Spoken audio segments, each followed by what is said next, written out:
Allô, bonjour, bonjour chers amis internautes. J'espère que vous allez bien ce matin. Alors, ce matin, nous allons aborder une question qui a trait également, comme vous avez vu le chant, à la guérison. La question est la suivante. La maladie, est-ce que c'est un démon? Voilà. En fait, c'est à cause d'un verset dans la Bible. Je lis le verset. En sortant de la synagogue, Luc 4, verset 38, à partir du verset 38, en sortant de la synagogue, il se rendit à la maison de Simon. La belle-mère de Simon avait une forte fièvre. On lui demanda d'intervenir en sa faveur. On lui demanda d'intervenir en sa faveur. Il se pencha sur elle, menaça la fièvre et la fièvre la quitta. Elle se leva immédiatement et se mit à les servir. Au coucher du soleil, tous ceux qui avaient des maladies, atteints de diverses maladies, diverses maladies, les lui emmenèrent. Il guérit chacun d'eux en imposant les mains sur lui. Donc, je vais lire également dans une autre version, dans la version français courant, qui dit Jésus quitta la synagogue. Il quitta la synagogue et se rendit à la maison de Simon. La belle-mère de Simon souffrait d'une forte fièvre et l'on demanda à Jésus de faire quelque chose pour elle. Il se pencha sur elle et d'un ton sévère, il donna un ordre à la fièvre.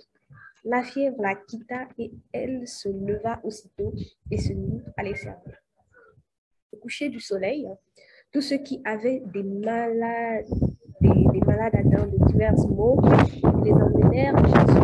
Il posa les mains sur chacun d'eux et les guérit. Donc Jésus prêche dans les synagogues et les démons sortaient de beaucoup de malades, voilà, en criant tu es le Fils de Dieu. Mais Jésus les reprenait sévèrement pour les faire taire, car il savait qu'il était le Christ. Voilà, donc c'est inspiré un peu de ces passages-là, parce qu'on voit dans ces passages au fait que Jésus a ordonné à la fièvre. Il a donné un ordre comme si c'était une personne. Il dit, il commande à la fièvre. Dans notre version, on dit, on commande la fièvre. Il a commandé la fièvre et d'un temps sévère. Il lui donna un ordre, il dit à la fièvre de quitter, au fait, la belle-mère de Simon. Et là, c'est comme si, Jésus parlait à une personne ou un esprit. Et donc, est-ce que ça veut dire au fait que lorsqu'on a une fièvre ou lorsqu'on est malade, est-ce que c'est un démon qui nous a possédés ou il y a un démon qui agit en nous? Voilà la question du jour. Alors, pour répondre à cette question, eh ben, je vais, comme d'habitude, au fait que nous puissions aller sur la définition de la maladie. La maladie, au fait, quand on lit les différents dictionnaires, on nous dit que la maladie, c'est une altération des fonctions ou de la santé d'un organisme vivant.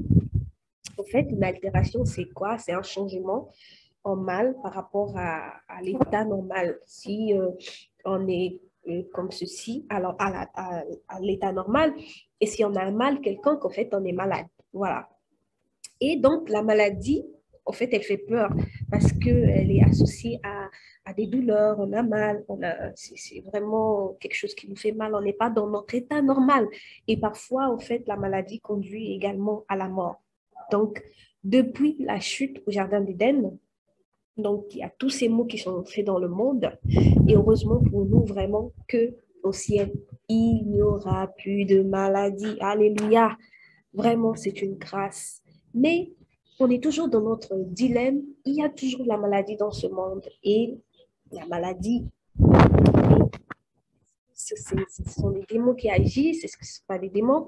On voit une autre définition qui m'intéresse et qui peut-être vous donnera des idées. Euh, on dit que la maladie, c'est une altération de la santé des fonctions des êtres vivants, donc animaux, végétaux, voilà. En particulier, quand la cause est connue.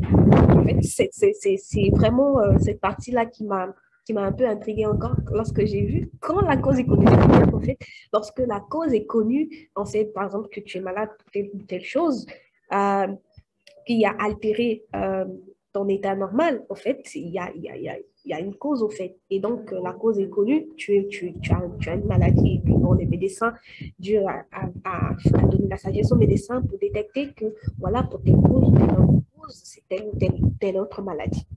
Donc, on comprend, au fait, par ces définitions, que la maladie ou les maladies, au fait, ont plusieurs causes plusieurs causes et on est tout le temps en fait exposé depuis, voilà, comme je disais, on est tout le temps exposé à des virus, à des bactéries et que ça impacte négativement notre corps.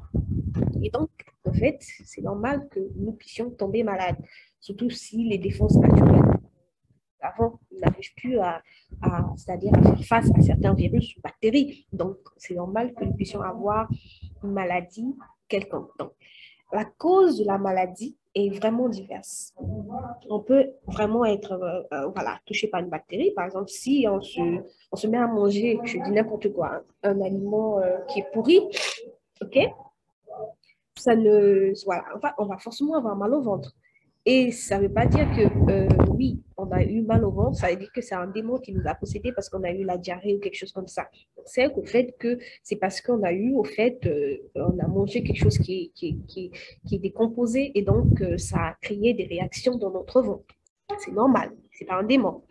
Mais aussi dans la Bible, il y a des fois où, ben, comme je dis, hein, la maladie n'a pas en liberté. Donc, on ne va pas forcément dire que ce sont des démons qui viennent. Parce qu'on a vu même Paul aussi, il avait un mal. Et puis, bon, il a demandé à Jésus de le guérir. Mais bon, après, je pense qu'il a dit juste que le Seigneur lui a dit que sa grâce lui suffit. On a vu également lorsqu'il a écrit la lettre à Timothée, donc 2 Timothée 80, il a dit expressement, il a dit qu'il a laissé Trophime à Milet.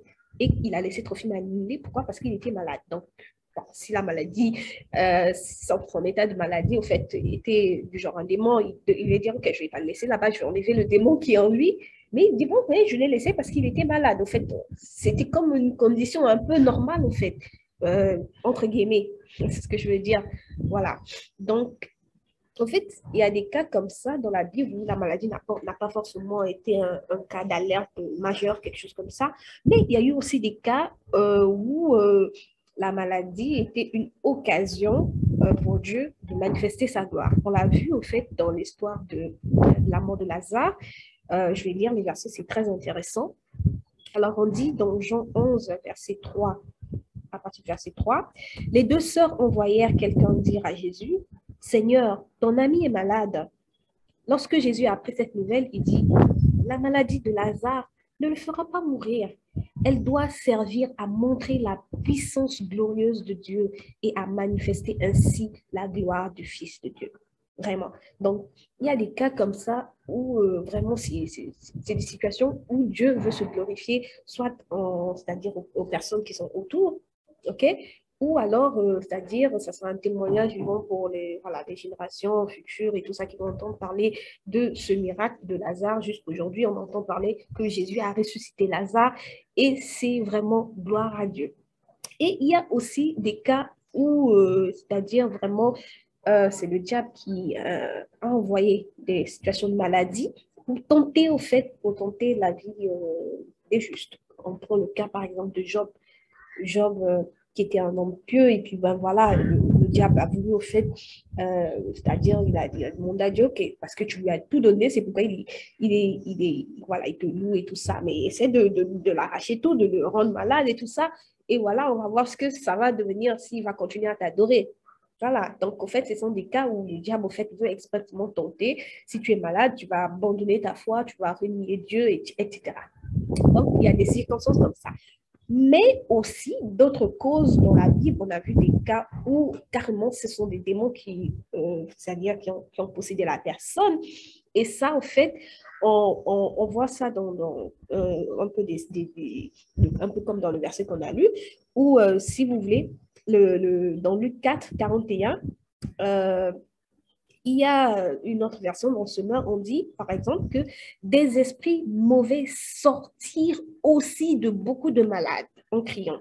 Et la suite, en fait, vous voyez qu'on dit ici des esprits mauvais sortirent aussi de beaucoup de malades. Ça veut dire qu'il y avait des malades qui venaient à Jésus pour être guéris, mais parmi ces malades-là, c'était des esprits mauvais qui sortirent de. Donc, en fait, il y avait divers cas, si je peux dire comme ça. Donc, parfois, au fait, aussi, ce sont des démons qui sont, c'est-à-dire le démon, son but, au fait, c'est quoi? Lorsque le démon vient pour te posséder, il vient pour te détruire. Et la maladie, au fait, vient aussi altérer une partie de ton corps que tu ne vas pas en bonne santé. Donc, c'est un peu ce genre de cas, au fait. Donc, vous voyez, il y a plusieurs cas. Il y a plusieurs cas dans la Bible. Il y a plusieurs cas dans la Bible où on peut constater la maladie. Plusieurs cas dans la Bible où on peut constater la maladie. Et donc, voilà. Donc, on ne peut pas tout simplement dire que si je suis malade, c'est parce que, au fait, un démon m'a possédé ou quelque chose comme ça. Non. Mais on sait qu'il faut être assez réaliste. Ce genre de situation existe. C'est-à-dire, oui, de façon spirituelle, il peut arriver des cas où, surtout quand on ne connaît pas l'origine, d'une maladie, que ce soit un démon voilà, qui est venu s'installer dans la personne, ou alors un démon voilà, qui a envoyé, je ne sais pas, quelle maladie, quelque chose comme ça, et tout ça. Mais il faut aussi ne pas être trop parano pour dire, OK, peu importe toutes les maladies, ça veut dire au fait forcément que j'ai un démon. Non, si tu as mangé, c'est l'exemple le plus simplement, si tu as mangé quelque chose qui est avarié, ça ne veut pas dire que c'est un démon voilà, qui est rentré dans cette nourriture voilà, pour entrer dans ton corps. En fait, c'est vraiment, il faut avoir un peu d'équilibre. Donc, importe les causes de ces maladies, la bonne nouvelle pour nous est que Jésus, il veut que nous puissions être guéris. Oui. La maladie, oui, il y a plusieurs causes. Oui, des cas où ça peut être peut-être moins ou si grave. Peu importe les causes, peu importe la gravité ou quoi, Jésus veut qu'on soit guéri. La maladie ne peut pas être créée pour nous. Ça ne nous fait pas du bien parce que ça nous rend mal.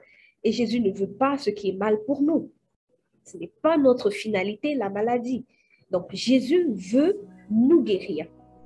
Et ce matin encore, il nous demande, il te demande à toi qui m'écoutes, est-ce que tu veux être guéri? Mon ami, est-ce que tu veux être guéri? Oui, tu as peut-être tout essayé. Oui, tu souffres et tu as mal, ça te fait mal. Si tu es en train de me suivre actuellement et qu'il y a quelque chose qui se passe dans ton corps, tu es mal en point. Jésus, il veut te guérir. Et il te demande, est-ce que tu veux cette guérison? Est-ce que tu veux être guéri, mon ami? Tu as peut-être souffert beaucoup de choses. Tu as peut-être essayé beaucoup de choses, mais tu ne trouves pas la guérison. Ou alors, à l'instant, tu penses à ton père ou ta mère ou un frère ou une soeur qui est malade, qui a peut-être beaucoup essayé, qui souffre actuellement, qui a mal dans sa peau.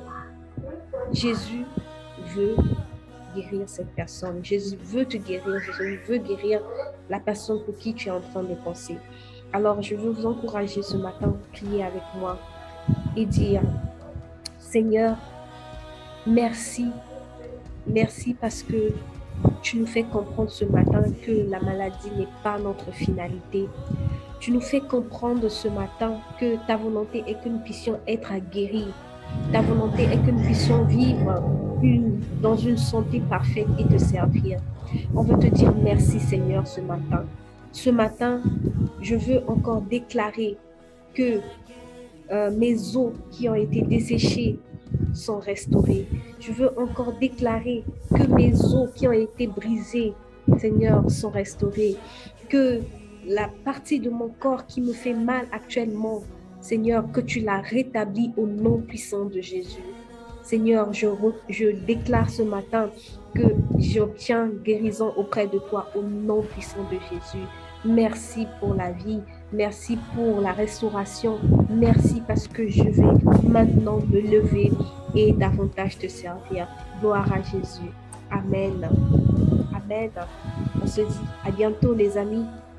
Au revoir.